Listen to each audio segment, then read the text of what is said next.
diode allows current to flow in one direction, but it restricts it in the other. Well, this type of diode here is a Zener diode. This is a type of diode that allows current to flow in a reverse bias. So if we would apply power to this Zener diode in the forward bias, like how it is right now, if we would place, let's say, 20 volts on this end of the diode, we would see 20 volts come out on this other end of the diode. But now, if we would reverse the bias, and let's say we apply 20 volts DC onto this side of the diode, it's going to restrict voltage up to 12 volts. So anything after 12 volts, it would allow to pass. So if we put 20 volts onto this side of the diode, up to 12 volts, it's going to be restricted. After 12 volts, it will pass, and we should see 8 volts on the other side of the diode.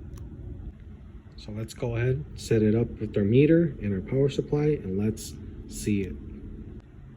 So the 789, I'm just using it to read my output voltage from my power supply, and right now it's outputting 20 volts DC.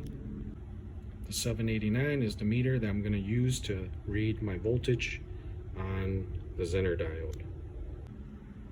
So this lead here is going to be the power lead from my power supply. It's carrying the 20 volts. We place that 20 volts power lead to the forward bias of the diode.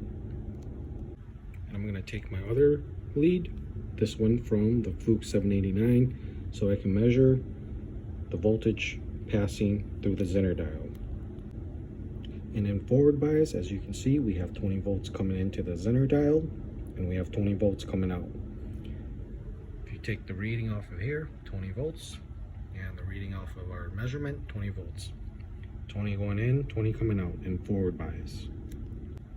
Now we're going to flip our leads. So we're going to take our measurement lead and put it on this side and this one on this side. So now we're going to apply 20 volts DC to this side in reverse bias, and we're going to take our measurement on the outside. So now we have our leads changed.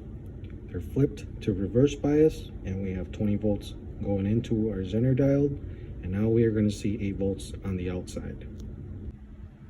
Again, we still have 20 volts DC from our power supply, and we apply that to the reverse bias of the diode, and as we take our reading, we now only have 8 volts coming out. So this is a 12 volt Zener diode, 20 going in, it restricts 12 volts and allows 8 volts to pass through on reverse bias. So only the voltage that overcomes 12 volts is allowed to pass through. If we would turn down our 20 volts DC down to 12, we're going to have nothing on this side. So let's go ahead and prove that theory. I'm going to turn down my power supply all the way down to 12 volts. So here we have 11.8 volts.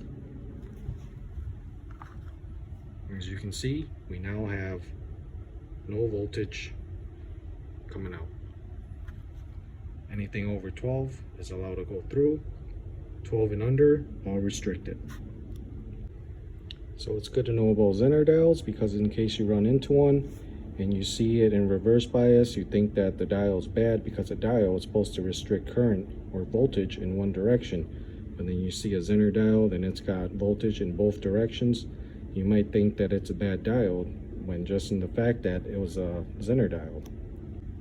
So if you never heard about a Zener diode, you do now. Until next time, deuces.